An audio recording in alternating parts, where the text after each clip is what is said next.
இன்றைக்கு பொதுக்காலத்தின் 10ஆம் வாரம் ஜூன் மாதம் 15ஆம் தேதி சனிக்கிழமை. இன்று தேவன் நமக்கு தரும் ஜீவ நீரூற்றான இறை வார்த்தைகள் 1 அரசர் நூலிலிருந்து வாசகம். இயல் 19 இறை வார்த்தைகள் 19 21 முடிய.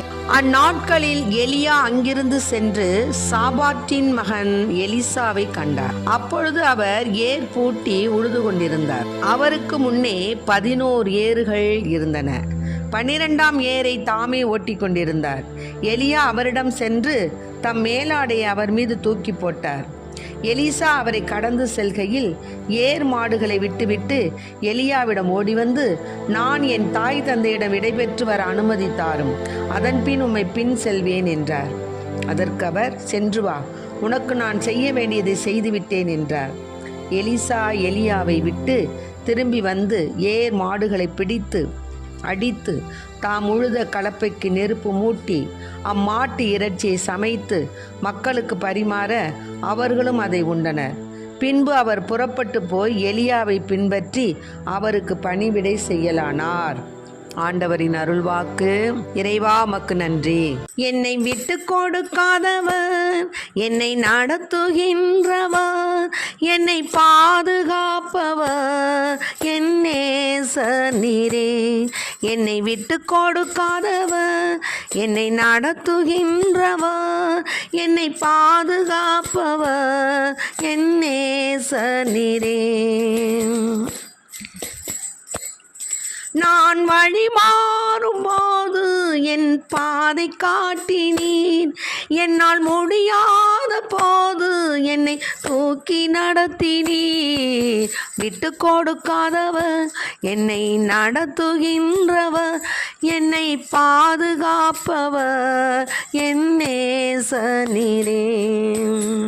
நான் வேண்டிக் கொள்வதெல்லாம் என் வாழ்வில் தருகின்றீர். நான் நினைப்பதற்கும் மேலாய் என்னை ஆசீர்வதிக்கின்றீர். நான் வேண்டிக் கொள்வதெல்லாம் என் வாழ்வில் தருகின்றேன். நான் நினைப்பதற்கும் மேலாய் என்னை ஆசீர்வதிக்கின்றீர். விட்டு கொடுக்காதவர், என்னை நடத்துகின்றவர், என்னை பாதுகாப்பவர் என் நேசர் நீரே. என்னை விட்டு கொடுக்காதவர், என்னை நடத்துகின்றவர், என்னை பாதுகாப்பவர் என் நேசர் நீரே. இன்றைக்கு நம் தேவன் தரும் ஜீவ நீரூற்றான இறை வார்த்தைகளை கேட்டோம். என்னென்னா, 1 அரசர் நூலில் 19 ஏழில் 19 21 அந்த நாட்களில் எலியா சாபாத்தின் மகன் எலிசாவை பார்த்தார். அப்போ எலிசா ஏர் பூட்டி உழுதுகிட்டு இருந்தார். அவருக்கு முன்னாடி 11 ஏர் நின்றுட்டு இருந்துச்சு. இவர் 12ஆவது ஏரை அவர் தாமே ஓட்டி கொண்டிருந்தார்.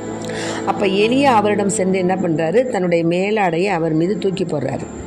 எலிசா உடனே அவரை கடந்து செல்கையில் ஏர் மாடுகளை விட்டுட்டு எலியாவிடம் ஓடி வந்து, நான் போய் என் தாய் தகப்பனிடம் விடைபெற்று வர்றேன், அதன் பின்பு நான் உங்களை பின் செல்கிறேன் அப்படின்னு சொல்கிறாரு. அதற்கு அவர் சொல்கிறாரு, நான் உனக்கு செய்ய வேண்டியதை செஞ்சிட்டேன் அப்படின்னு சொல்கிறார். உடனே எலிசா எலியாவை விட்டு திரும்பி வந்து ஏர் மாடுகளை பிடித்து அடித்து தாம் உழுத கலப்பைக்கு நெருப்பு மூட்டி அந்த மாட்டு இறைச்சியை சமைத்து மக்களுக்கு பரிமாற அவர்களும் அதை உண்டனர். அதன் பின்பு அவர் எலியாவை பின்பற்றி அவருக்கு பணிவிடை செய்யலானார். பாருங்களேன், இதுதான் ஆண்டவர் அழைத்தல்ங்கிறது. தேவ அழைத்தல் அப்படிங்கிறது நாம் ஆண்டவரை தேர்ந்து கொள்வதில்லை, தேவன் நம்மை தேர்ந்து கொள்கிறார்.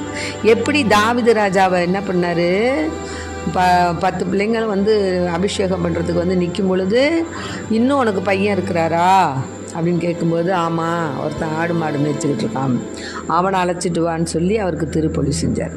அது மாதிரி தான் தேவன் நாம் நினைப்பது ஒன்று, ஆனால் தேவன் நினைப்பது வேறு வகை. ஆமாம், ஏன்னு கேட்டிங்கன்னா, நம்முடைய எண்ணங்கள் வேறு, ஆண்டவருடைய எண்ணங்கள் வேறு. அதைத்தான் நம்ம யோசிக்கணும். யோசித்து அது மாதிரி நம்ம செய்யணும். இப்போது அந்த யோசுவாவில் பார்த்திங்கன்னா, யோசுவா ஒன்றில் 9வது வார்த்தை என்னன்னா, நான் உனக்கு கட்டளை இடவில்லையா, வீர்கொள், துணிந்து நில், அஞ்சாதே, கவலைப்படாதே, ஏனெனில் உன் கடவுளும் ஆண்டவருமான நான் நீ செல்லும் இடமெல்லாம் உன்னோடு இருப்பேன். ஆமென். பாருங்க, யோசுவாவில் 1:9வது வார்த்தையை கவனிங்க. நான் உனக்கு கட்டளை இடவில்லையா, ஆமென், வீறுகள், துணிந்து நில், அஞ்சாத. நாம் ஒரு காரியத்தை செய்யணும் அப்படின்னு சொன்னோம்னா, தேவனுக்காக, இளைஞர்களே, இளம் பெண்களே, தேவ அழைத்தலுக்காக நீங்கள் அழைக்கப்பட்டிருக்கிறீர்கள் என்றால் தேவன் உங்களை சும்மா விட மாட்டார். உங்களை அப்படியே வளைச்சி போட்டுருவார். நீங்கள் அவரிடம் நெருங்கி போகணும், ஆண்டவரிடம் நம்பிக்கை கொள்ளணும். அவர் உன்னை விடமாட்டார். அவர் நினச்சிட்டாருன்னு வச்சுக்கோங்க, உன்னை விடமாட்டார். உனக்கு யோசுவாவுக்கு சொன்னது தான் உனக்கு இப்போ சொல்கிறார். நான் உனக்கு கட்டளை இடவில்லையா, வீறுகள், துணிந்து நில், அஞ்சாத, கவலைப்படாத, ஏனெனில் உன் கடவுளும் ஆண்டவருமான நான் நீ செல்லும் இடமெல்லாம் உன்னோடு இருப்பேன்கிறார். அதனால் இளைஞர்களே, இளம் பெண்களே, உங்களை தேவன் வீறு கொண்டு எழுந்து வர சொல்கிறார். ஆகவே தேவனுடைய கட்டளைக்கு நாம் காது கொடுத்து கேட்கணும். எப்படி அந்த எலியா தன்னிடத்தில் மேலாடைய அவர் மீது போட்டவுடனே எலிசா எப்படி உடனே போய் தாய் தந்தை உத்தரவு கேட்டு வரங்கிறாரு. ஆனால் அவர் என்ன சொல்கிறாரு, நான் உனக்கு செய்கிறத செஞ்சுட்டேங்கிறாரு. உடனே அவர் அந்த காளை மாடு எல்லாத்தையும் சமைச்சு சாப்பாடு போட்டுட்டு கிளம்பிடுறாரு. இது மாதிரி தான் கலப்பையின் மேல் கை வைத்தவன் திரும்பி பார்த்தானா ஒன்றும் நடக்காது. நாம் என்ன நோக்கத்துக்கு போகிறோமோ அந்த நோக்கத்திலே நம்ம கருத்தாக இருக்கணும். ஆண்டவர் நம்மளை தெரிந்தெடுத்து கொண்டார் என்று நாம் நம்முடைய மனதை, நம்ம உள் மனதை ஆண்டவர் தொடுவார். அப்போ தொடும் பொழுது என்ன செய்யணும், உடனே அவருடைய சொல்லுக்கு கீழ்ப்படிந்து உடனே நம்ம நடக்கணும். ஆமாம், அப்போ தான் அவருடைய பார்வை நம் மீது இருக்கும். ஆமாம். மேலும் இன்னும் எரேமியா 20 பார்த்தோம்னா 11 எரேமியா 20வது இயலில் 11வது வார்த்தை என்ன சொல்லுது, ஆண்டவர் வலிமை வாய்ந்த வீரரைப் போல என்னோடு இருக்கின்றார், எனவே என்னை துன்புறுத்துவோர் இடறி விழுவர், அவர்கள் வெற்றி கொள்ள மாட்டார்கள் அப்படின்னு நம்ம அழகையானவனுக்கு சவால் விடுத்துட்டு தேவனுக்கு நம்ம கீழ்ப்படியணும். நம்முடைய வாழ்க்கையை அவருக்கு கொடுப்பதில் தயக்கம் கூடாது. ஆமாம், ஏன்னா நம்முடைய சிந்தனைகளையும் நம்மளுடைய உள் உணர்வுகளையும் அறிபவர் தேவன். எரேமியா 20:12 சொல்லப்பட்டது போல, படைகளின் ஆண்டவரே, நேர்மையாளரை சோதித்து அறிபவரும் உள் உணர்வுகளை, இதய சிந்தனைகளை அறிபவரும் நீர்தான். ஆமேன். அதனால் என்னுடைய வழக்கை உம்மிடம் எடுத்துரைக்கிறேன் அப்படின்னு சொல்லிட்டு நாம் என்ன செய்யணும், தேவனுக்கு கீழ்ப்படுதல் உள்ள பிள்ளைகளாக மாற வேண்டும். அவரை புகழ் பாட வேண்டும், அவரை புகழ்ந்து ஏற்ற வேண்டும். ஆண்டவருடைய உரிமை சொத்தாக நம்மளை தெரிந்தெடுத்த மக்கள் நாம், பேர் பெற்றவங்க. அதனால தான் தேவனுடைய பிள்ளைகளை ஒரு நாளும் தேவன் கைவிட மாட்டார்.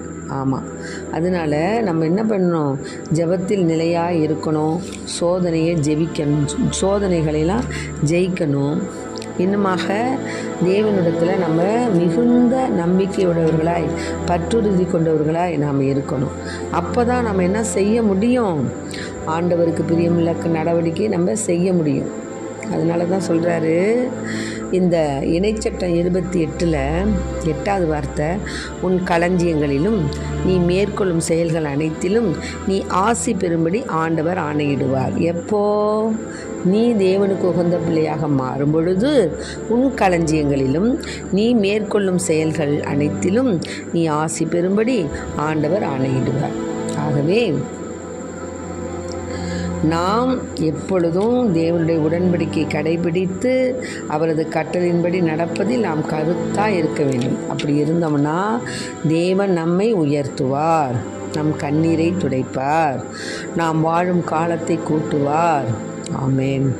ஆகவே அன்பார்ந்த பிள்ளைகளே, அதிலும் இளைஞர்களே, இளம் பெண்களே, உங்களுடைய வாழ்க்கையை நீங்கள் இறைவனுக்கு தியாகம் செய்வதில் நீங்கள் நம்பிக்கையுடையவராக இருக்க வேண்டும்.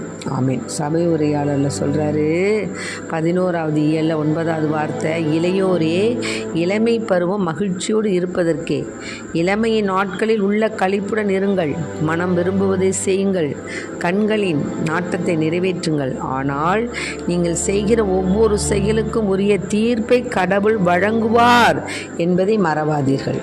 இதுதான் கடைசியாக நான் சொல்கிறது. ஆக தேவனுக்கு ஏற்புடைய பிள்ளைகளாக நம்ம வாழணும். நமக்கு தான் எல்லாம் உண்டு அப்படின்னு நம்ம எல்லாத்துலேயும் நம்ம இளமை பருவத்தில் எல்லாத்தையும் அனுபவிச்சிருவோம், அப்புறமேல வயசான காலத்தில் பார்த்துக்குவோம் அப்படின்னு நினைக்கக்கூடாது. சபை உரையாளரில் சொல்வது போல் இளமை பருவம் நம்மளுக்கு மகிழ்ச்சியாக இருக்கிறதுக்கு, இளமையெல்லாம் நம்ம களிப்போடு இருப்பதற்கு, நம்ம மனம் விரும்பினதெல்லாம் நம்ம செய்யலாம், நம்முடைய கண்கள் என்னென்ன தேடுதோ அதை செய்யலாம், நம்ம உடல் என்னென்ன இச்சைப்படுதோ அதெல்லாம் ஆசைப்படலாம் அப்படின்னு நினைக்காதீங்க. ஆனால் நீங்கள் செய்கிற ஒவ்வொரு செயலுக்கும் உரிய தீர்ப்பை கடவுள் வழங்குவார்.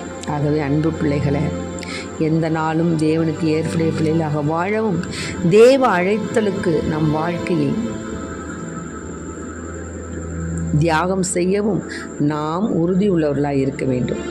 ஏனெனில் ஆண்டவருக்கு அஞ்சி நடப்பதால் ஆயுள் நீடிக்கும், அவ்வாறு நடப்பவனுக்கு மன நிறைவு கிட்டும், தீங்கும் அவரை அணுகாது. நீதிமொழிகள் 19ல் 23வது வார்த்தை இதைத்தான் சொல்லுது.